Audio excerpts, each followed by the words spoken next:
Before we get started, should say Merry Christmas, Happy New Year. That's just around the corner. What does Christmas look like for you, Dryden Mitchell? Well, I have two kids. I have a 11-year-old and a 9-year-old, a older daughter and younger son, and so yeah, just a lot of school activities. Yeah, just trying to be a good dad. Yeah, my little boy's just turned 2 this year, so this is the first year he's actually sort of like cognizant of Christmas. Yeah, he's probably aware of more than you think, even, you know? Yeah, probably. I would probably need to give him a bit more credit. Yeah, yeah. Well, I climb this hill every morning and I see these little tiny infant babies and then they're like waving hi to me. And I'm like, oh my gosh, I thought you were just like, I didn't even think you were thinking yet. And now you're greeting me.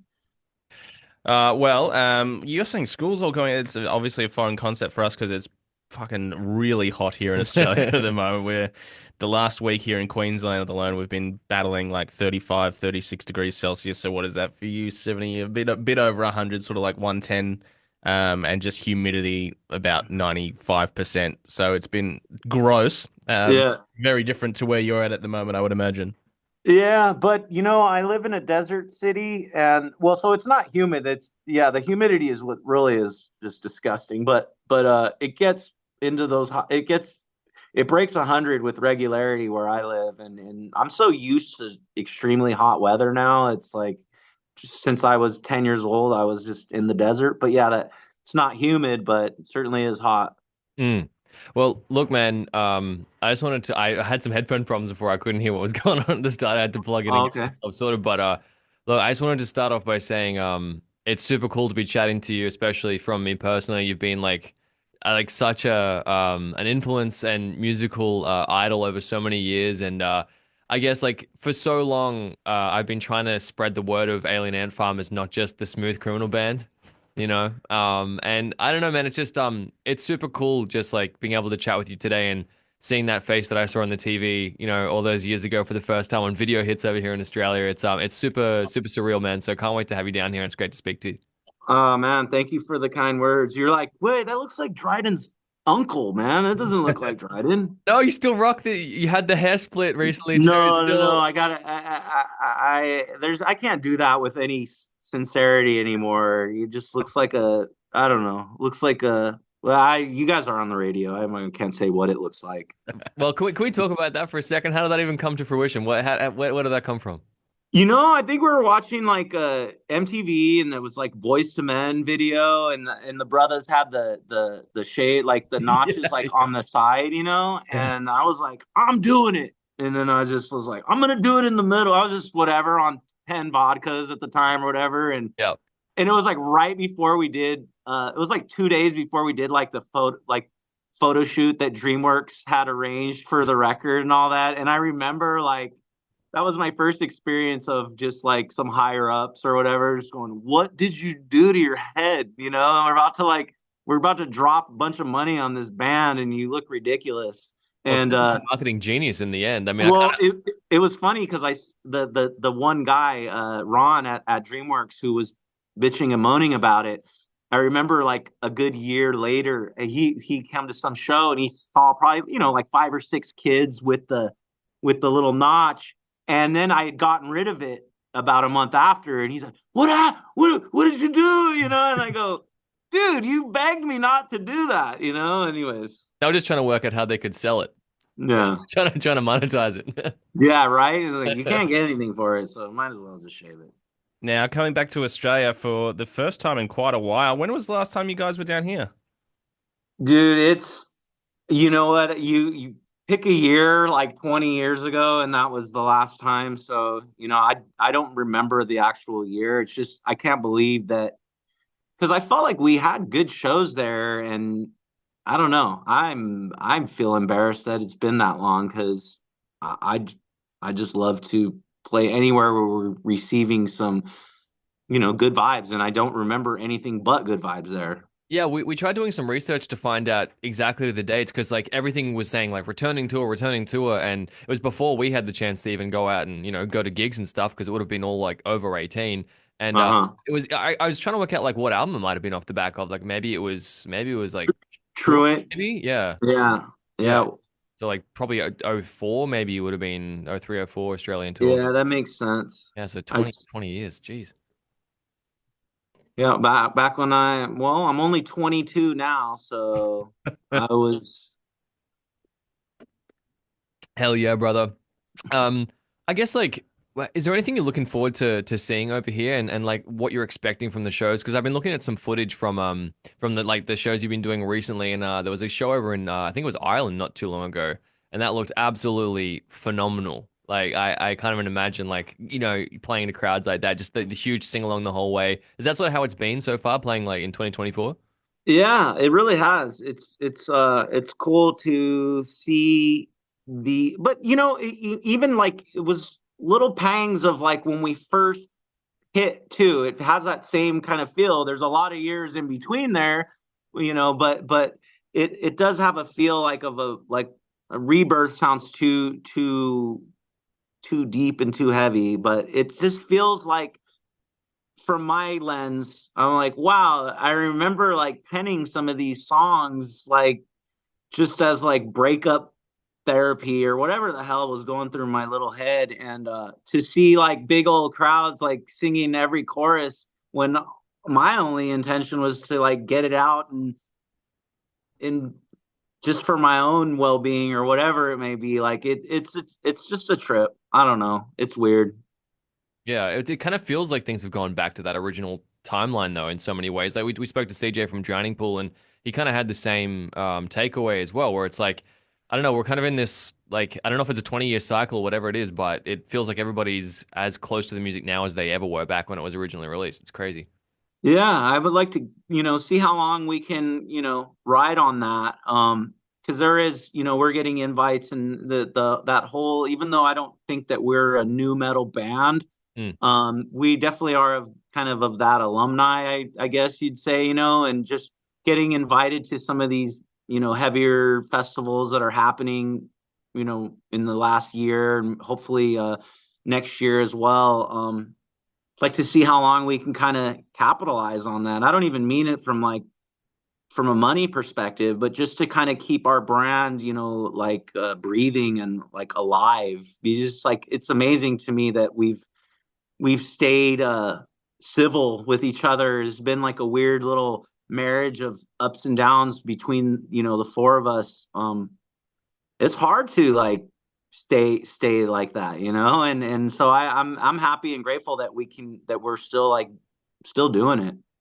Well, it definitely helps if you can keep on releasing good music as well. And you guys have done that, man. Like you put out a killer record so many years after the inception of your band, and Mantras is well received, man. Like it's gone down well over here in Australia.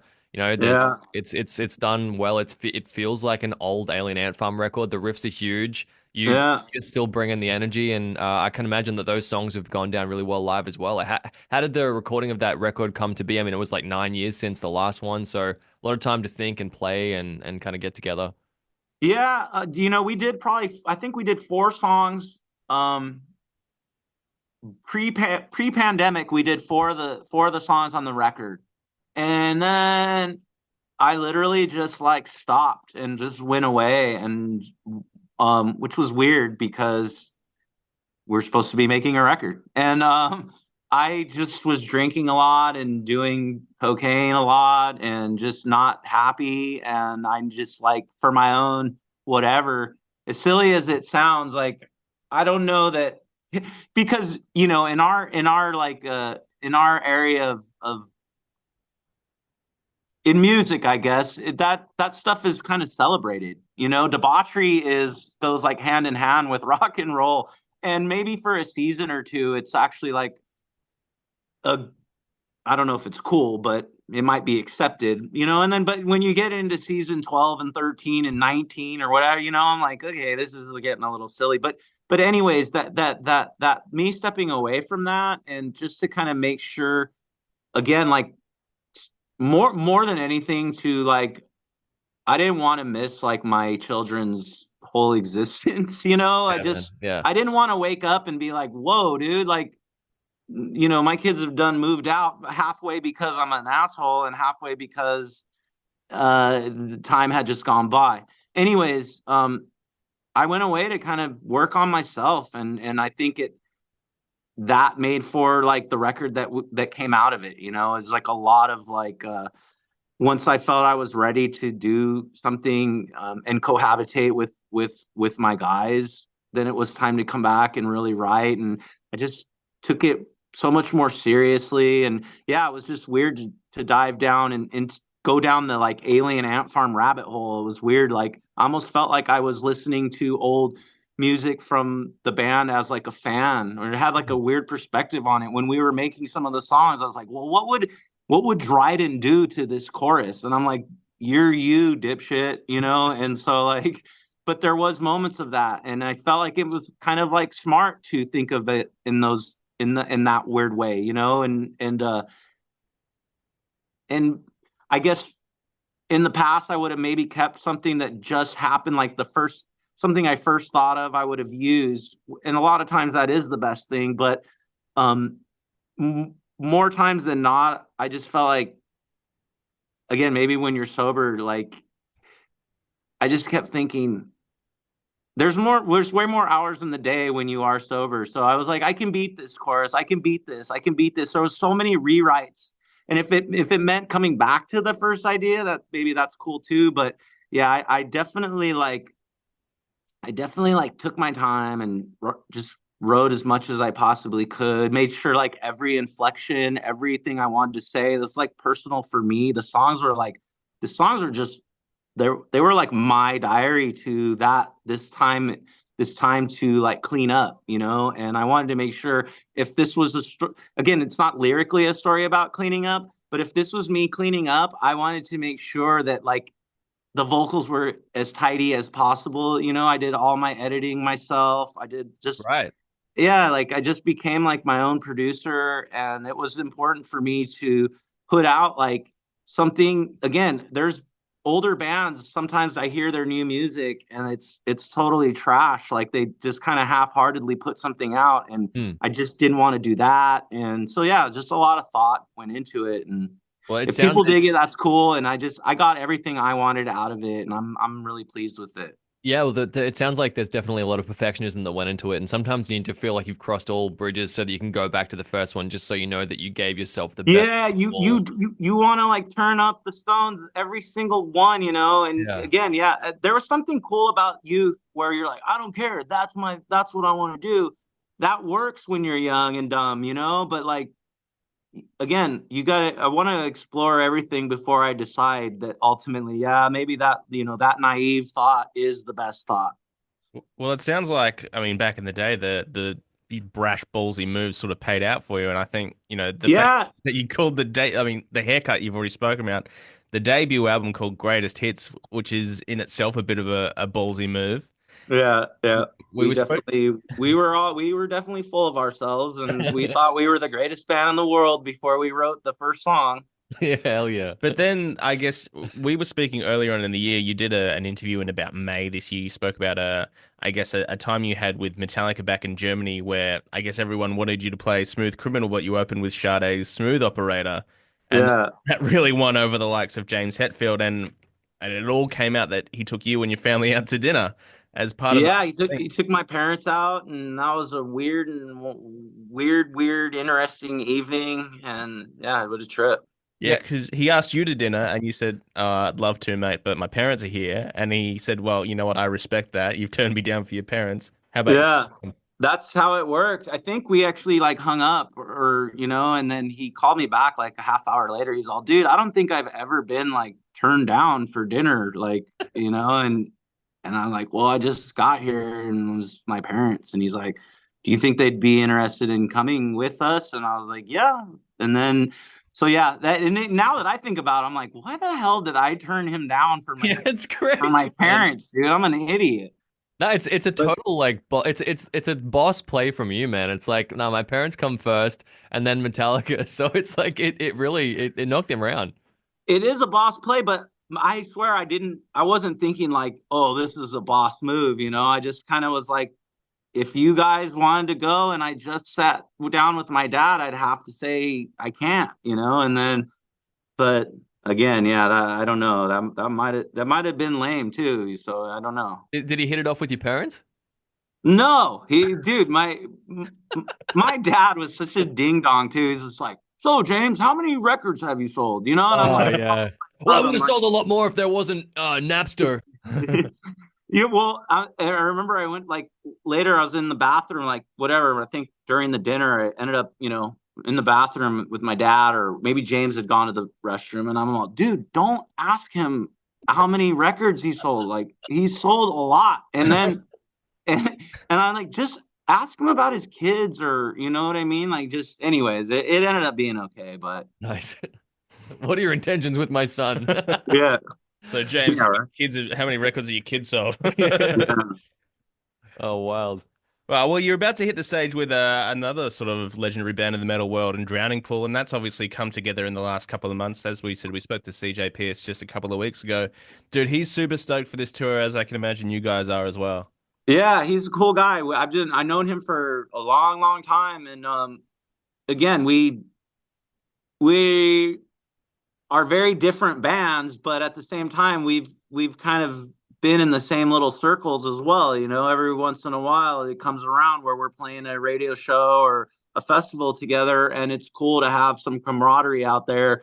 CJ, and because sometimes bands are like little gangs where there's not everyone like gets along Mm. clearly with the CKY bull crap and or whatever, but so when you do meet people that have good vibes or whatever, you tend to like kind of hold on to them for a long time, because it feels like comfort food or something. When you're out there and you've been gone for months or whatever, and you see someone that you want to like kind of hold on to them. So CJ is my little cuddle guy, I guess, that I That want to makes hold on sense. to. That makes sense. So, can we talk about what the F happened with CKY? Like, what the hell even, man? Like, Well, I mean, I could just like in a short, concise way. I think that that it was presented to me that like as upon me like being sober, I kind of wanted just like all that bull like not really around me, and I just that guy was just very poisonous, and I feel like he was bringing the morale of the entire like band and crew that we shared. It was just weird. He just had like kind of commandeered the one little lounge area in the bus, and just was a complete and utter mess in there, and just kind of a messy dude. And I'm like anally the other way, like very neat, freakish, and it wasn't over being messy or neat. It was a lot of weirdness going on, and I think ultimately, um, I'm like, I'm a dad, bro. So when there's a problem, I'm like, hey, why don't hey, you come buddy, sit down over here, and why don't you see let, it's not? what's Damn what's him. what's the problem? You know what I mean? Again, even through my sobriety, I like to kind of like I used to avoid stuff, and now I really like want to find out what the issue is. So like I know it's like pulling off a band-aid or something, but like the sooner we get to something, like we can fix it quicker, You And got to it. when you come across someone like that guy, I don't think he was used to someone calling out his bull crap, you know what I mean? And I think he just kind of like scared him a little bit. And then, the first time I had confronted him about any issues, I asked him if the crew, all of us, I recommended we all get together. So there's no like talking behind the back kind of stuff. We can all kind of get our issues out on the table. He ended up throwing some shit in the dressing room and canceling a show, all from like me just talking to him. So this is going to Mhm. be a big deal. Yeah, yeah. The next couple days was, anyways. The second confrontation is when everything really went down, and then I thought about it for a second, like, okay, well, he didn't knock me down or knock me out, so I can either like fight this guy or I can go and like finish this tour and like make money and come home to my family. So Mm. I picked door number two, Yeah, and yep, yep, yep. that's kind of how it went. I Yeah, mean, no, yeah, I would have loved to like scrap around and roll in the bushes with the guy. I know I could probably kill I him, can take but him. I can take him.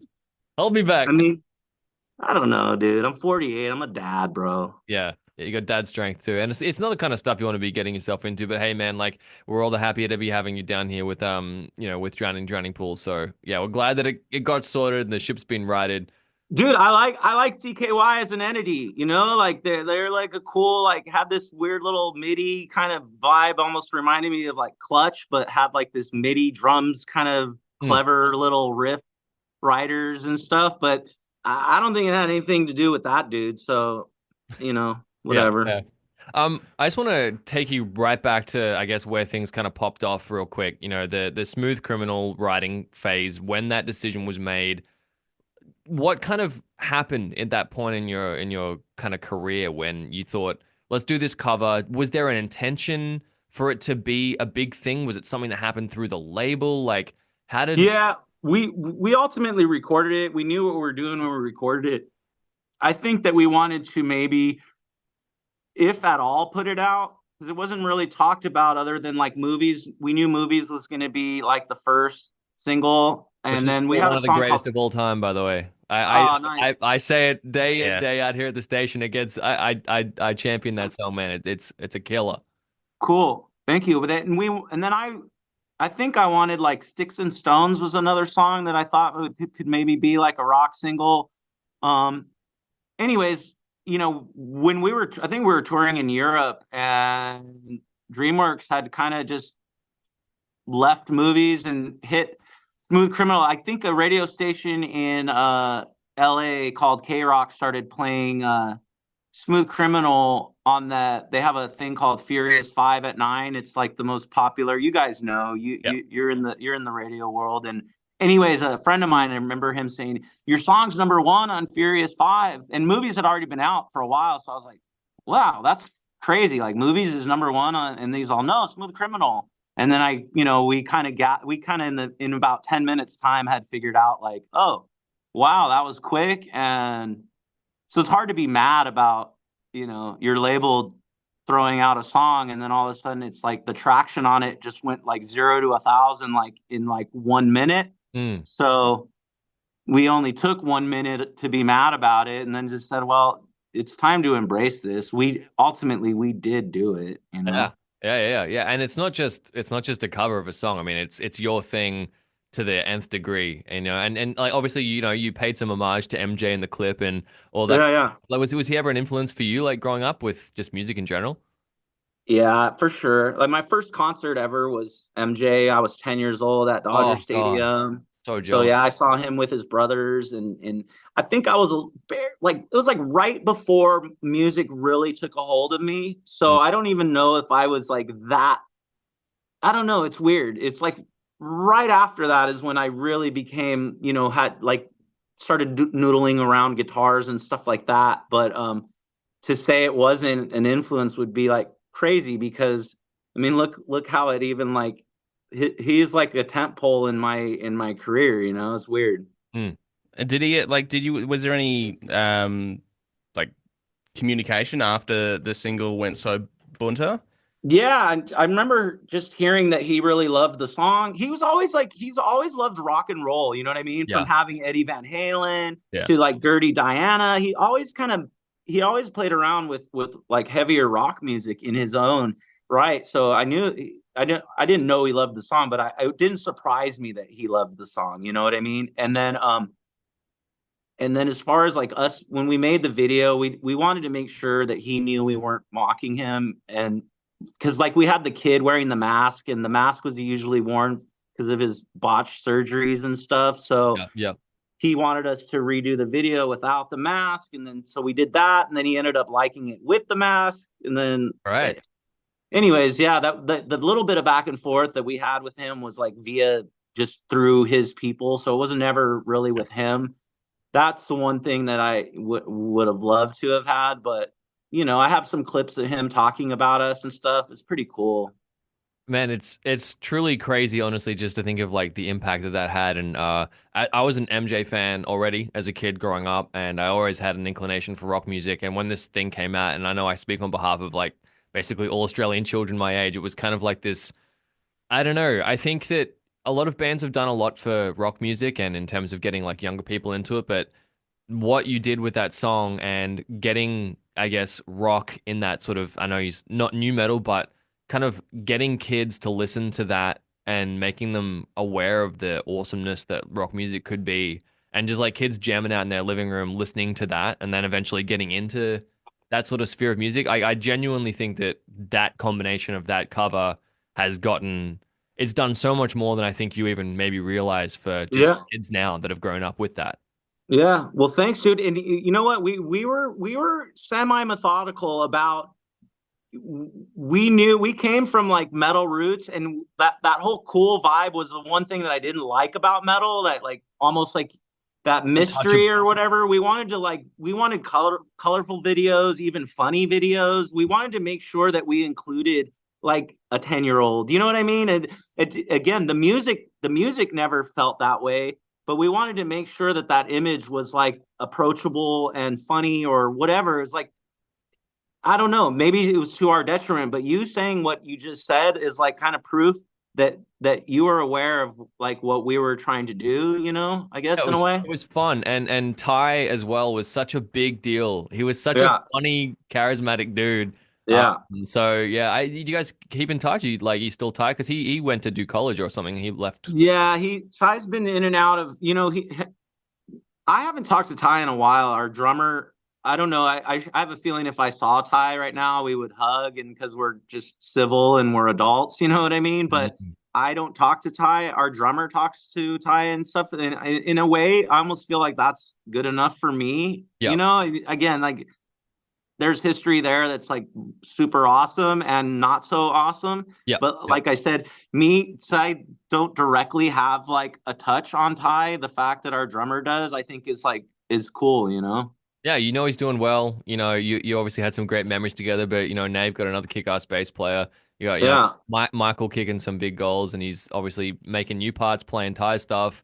He's doing Cheers. so. Yeah, it's great, man. It seems like you guys have really found like a new groove with one another, so it's great to watch. Awesome, man. Thank you. Mate, we honestly cannot wait to have you back here in Australia. You and Drowning Pool. Tickets available through the phoenix.au. We've obviously given away like a one of a kind experience to our lucky listener in the back half of 2024. Who I don't know if you're aware of this, but you're going to be meeting one of our listeners. He's going to come to the sound checks. He's going to be basically do whatever you want. He'll be a Okay. fly for the day. Cool. Uh, Yeah, we're positive. We'll keep it cool. but honestly, it's going to be so good to have you back in Australia. Are you hanging out for a bit, or is it going to be a bit of business, get the shows done, and chuff off back home? I mean, that's kind of what's presented, which we're always trying. We'll eke out something, man. I have fun in the shows, but yeah, the majority of it is like, man, I wish we had another little moment to enjoy it. I want to bring my family out there, but then at the same time, it's like turns it almost into like a break even Yeah. venture, and it's weird to travel with the two kids. It's like I want to come to Australia without Ant Farm to do that kind of thing, Yeah, man. I sure. gotta do a direct U-turn to enjoy the actual country. Mm. It's a long way to come. I know. And it's lucky because we don't often get, when the world tours are announced, quite often it's, a big It's gonna be a long way to come for that listener. Yeah. Yeah, yeah. It certainly is, mate. Well, we appreciate it. Like I said, tickets available through the phoenix.au. We can't wait to have you here, and we're really looking forward to this series of show in February. Cheers. Well, if you guys are at the venue, please come say hello and do some photos and give some hugs. Yeah, we'll man. be there. We'll be Yeah, there. catch up for All sure. right. It'd be great. Awesome. Mate, thank you so much for your time. I really appreciate it. Cheers, guys. Thank you. All Have a right. good one. Thanks, Dryden. Alrighty.